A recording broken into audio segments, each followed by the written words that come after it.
of resignations from the cabinet. He will first give us a statement, then afterwards there will be an open question and answer forum. We would like to introduce now Executive Secretary Lucas Bersamin.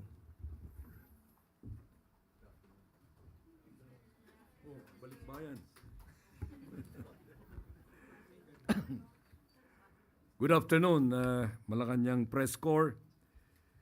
Upon the directive of President Ferdinand R. Marcos Jr., we are announcing today the acceptance of the second tranche of courtesy resignations from select officials in the executive branch. As the President himself stated, when we see shortfalls in performance, I don't leave it at that. I don't do things pang-optics.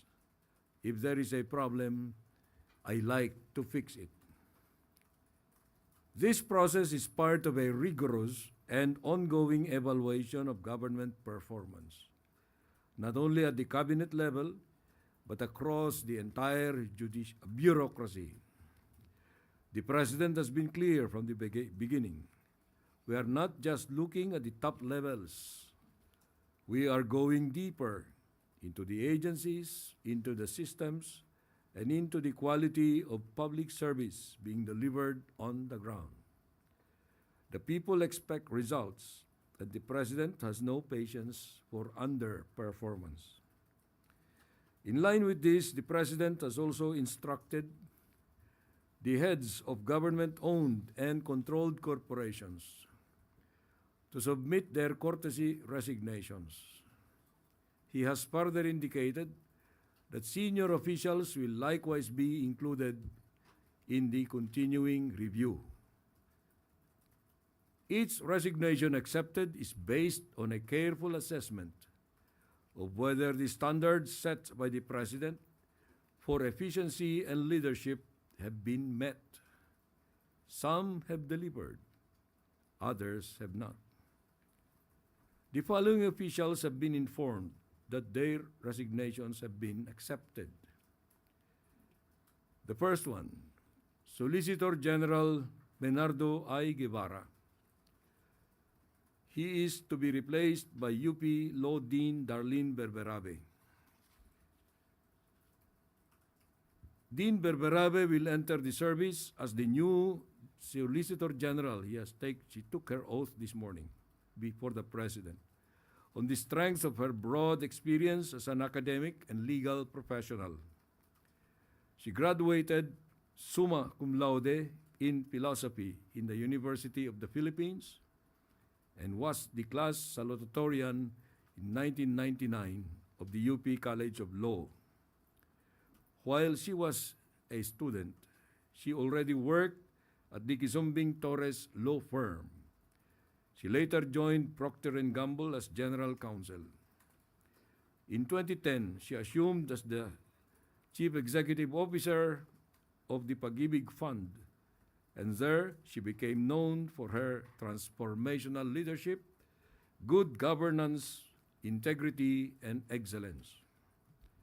Her strong philosophy background will help her use the wisdom and the ethical leadership she has gained from deep reflection and rigorous study to competently perform her tasks as the Solicitor General.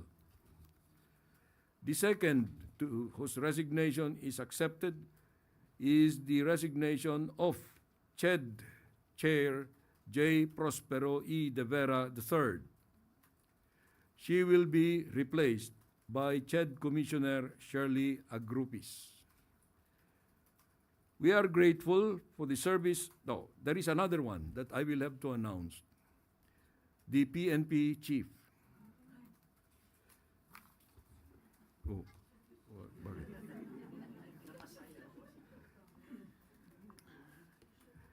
The incoming PNP Chief is Police Major General Nicolas D. Torre III. The turnover of command will happen June 2nd. We are grateful for the service of those who are stepping down. A smooth transition is being implemented to ensure continuity and stability in their respective institutions.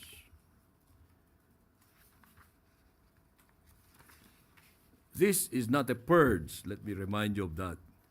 This effort is the President's commitment to a government that works fast, delivers results, and meets the expectations of the Filipino people.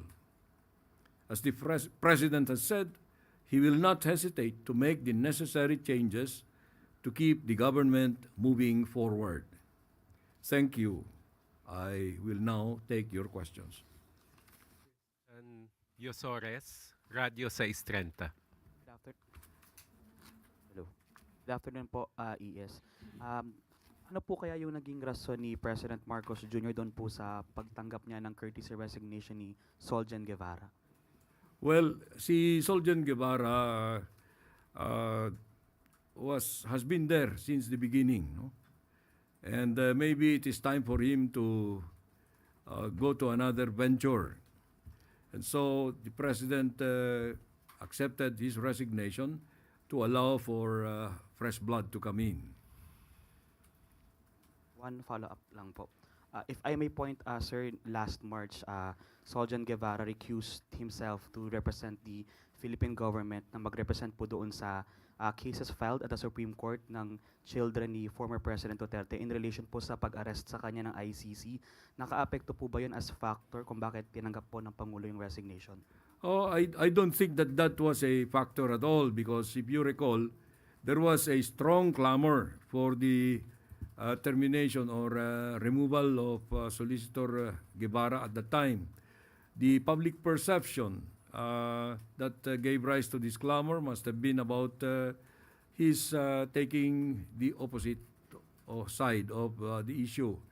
But you know, he and the President had a conversation about this, and the President respected his ethical decision to recuse. Now, if there was a reservation about his professionalism at that time, the President could have already removed him. But the President continued to repose trust in him.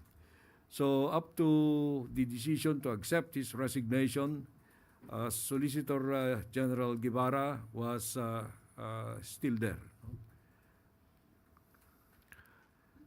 Next question, Chloe Hofana, Business World.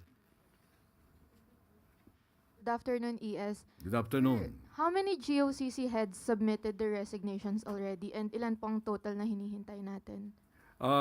Practically all GOCCs or their leaderships have submitted, but we are still awaiting for the submission of other GOCCs.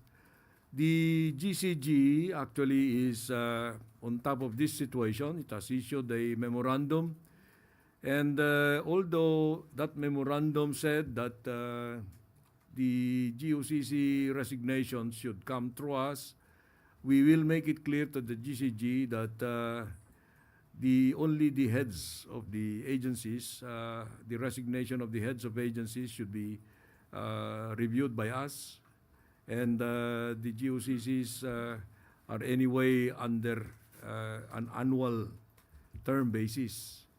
And it is about this time, June, that the GCG reviews the performance of the respective boards of the GOCCs. I cannot give you the exact number now because it increases every day. Sir, follow-up question. How would the resignations impact their operations? Well, there is no appreciable impact at all, negative at that, because all these people who offer their courtesy resignations are expected to continue performing their functions, discharging their duties until their replacements have been appointed. And that is expected of all public servants. No? No one abandons because that is part of the obligation of a public servant. And last question from me, sir. Could this signal potential policy shifts or realignment in state-run corporations that might affect private sector partnerships or public-private joint ventures? No, not at all. The stability of policies will continue. The policy directions have been issued to these offices by the President and the governing or the supervising cabinet secretaries. So there is a clear path for all of them to see, to follow, and to traverse. Thank you, sir. Ace Romero, Philippine Star. Secretary, good afternoon. Maaari bang humingi kami ng detalye bakit po si General Torre na 2-star general ang napili ng Pangulo bilang susunod na hepe ng PNP?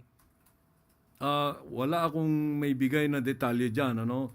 You know, the appointment of elements of the officers of the PNP, there has to be kept confidential. Okay? We should respect that confidentiality. But it's the President's discretion, which I consider to be absolute because he is actually the, well, you cannot consider that Commander-in-Chief kasi civilian yan, no? Pero more or less, ganun. No one can question the use of that discretion, call it inscrutable. But right now, the considerations that weighed in the choice of General Torre should be respected.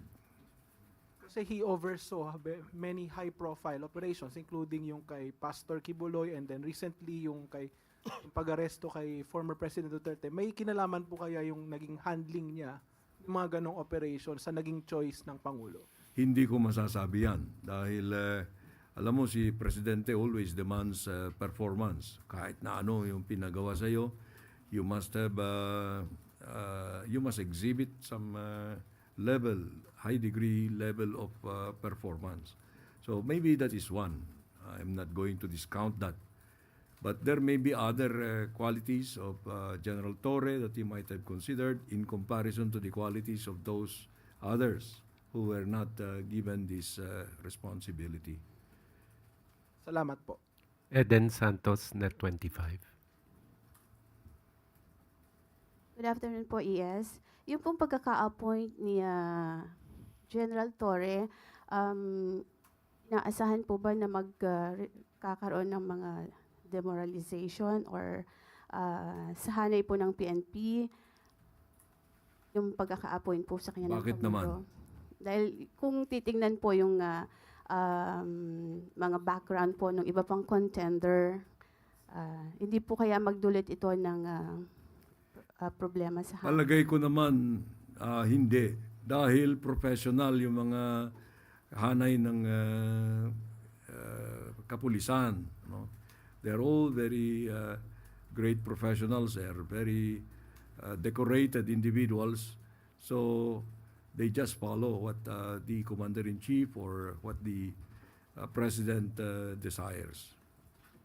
So hindi po naman ito reward sa kanya, another reward ng Pangulo, yung kanyang Alam mo, lahat ng promotion reward yan. Ano?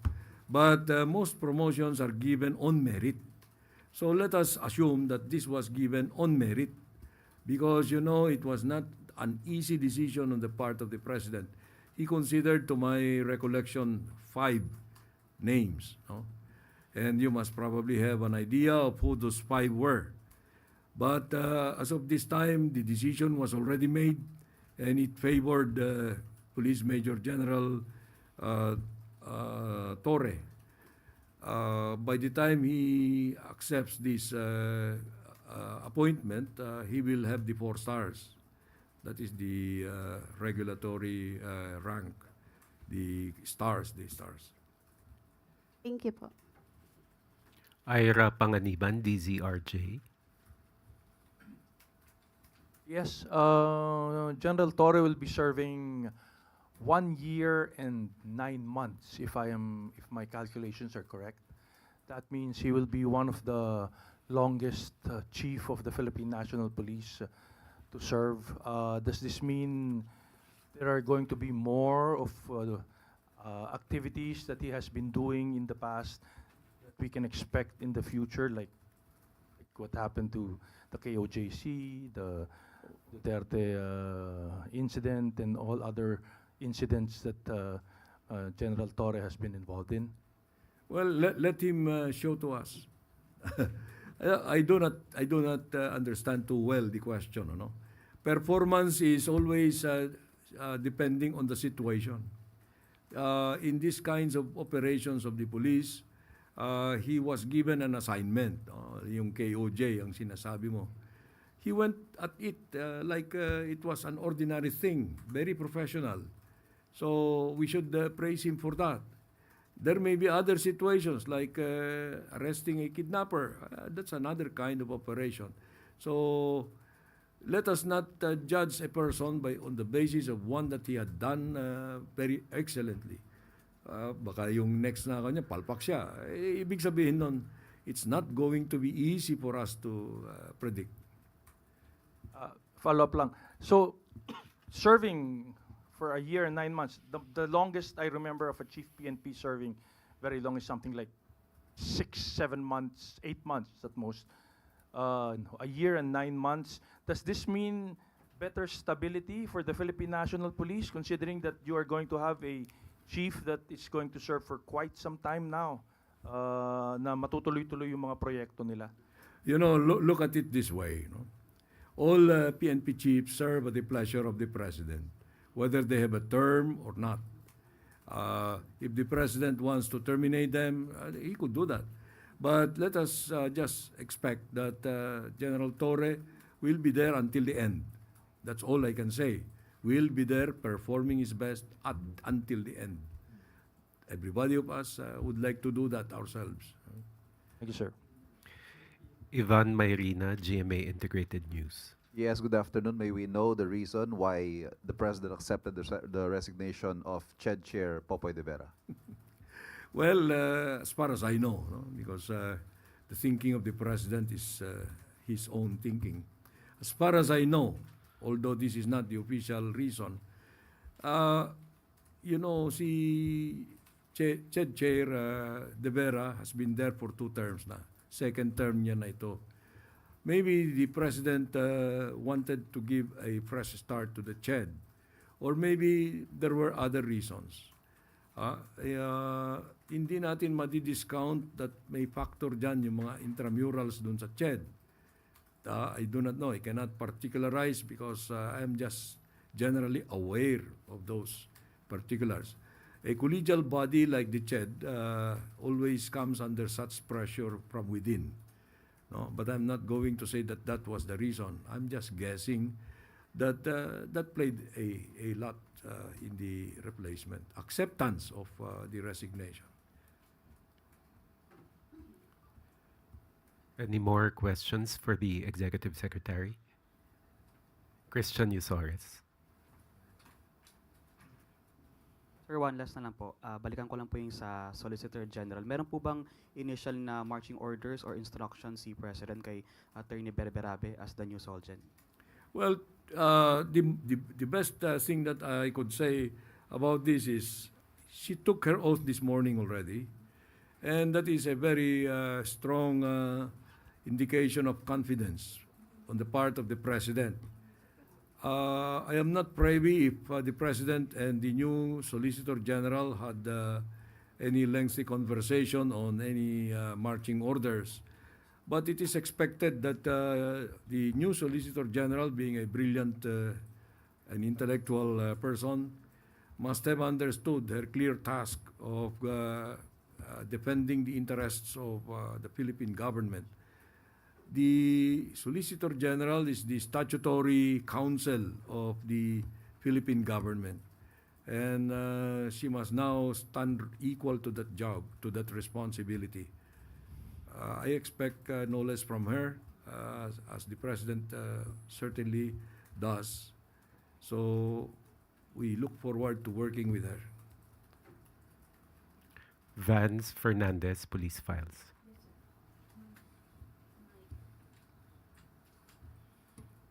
Sir, I'm eager to know who provoked the President na magkaroon ng ganitong courtesy resignation. Yung provoke, yung Yes. results of the election. Sinong nag-ano? Wala. The president is a very spontaneous person. If you had observed him, he has never been confrontational. But, you know, he is a very sensitive person.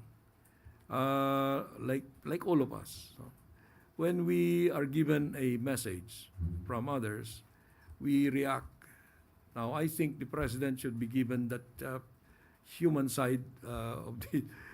this is his response to what he probably observed during the elections. We must deliver more. We must deliver more. So, he is undergoing this performance check on all of us in the cabinet as well as in the positions of leadership in the agencies and offices. So that is how I see it. We know that the president is a soft-spoken. Kesa naman, sir, na mapapahiya na sisibakin na lang bigla. Mas mabuting nangyaring ganitong yung courtesy resignation. Yes, the president is a very patient. Ayoko nang sabihin na tolerant. What we expect from him is his true self, showing of his true personality. He is very decisive. I will just tell you that. He's very decisive about things. He's very focused, and based on my working with him closely in the past 3 years, nearly 3 years na, he will never back down from any controversy. He confronts the controversy, not the person, the controversy. So I hope that answers your query. Once again, Eden Santos, Net 25. ES, hindi po hair follicle test ito, ES. Yun lang pong kasi si General Torre po ay na-appoint na as PNP Chief. How about yun pong courtesy resignation ng iba pang mga involved dun sa illegal arrest di umano ni dating Pangulong Rodrigo Duterte. Yung resignation po ni na DILG Secretary, DOJ Secretary Remullaz, are we expecting na sa mga susunod na araw ay meron na rin pong yung resulta? I do not like your qualification of the arrest as illegal. No? That is an opinionated statement made by somebody. I will not name who she is.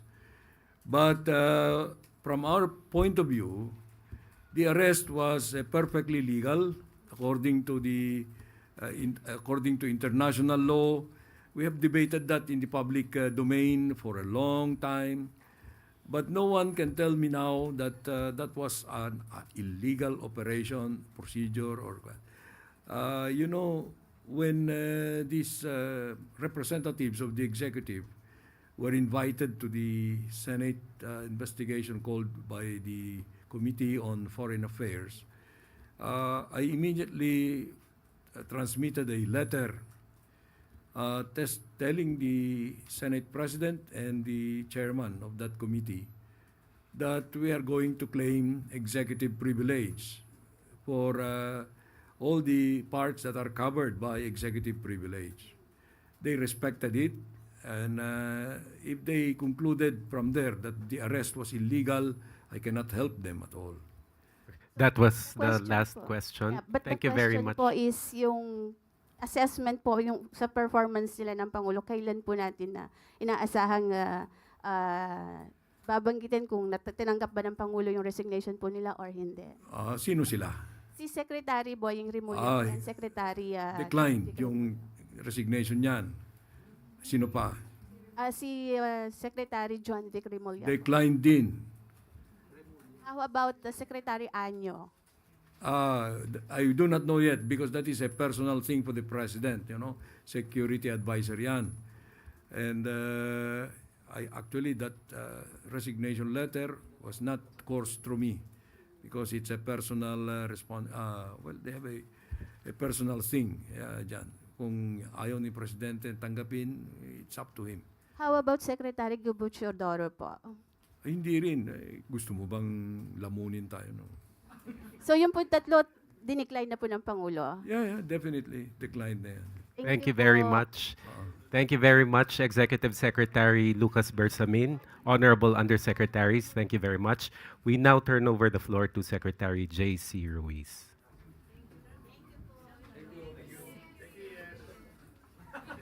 Thank you to the Malacanang Press Corps. And by the way, your IDs are ready.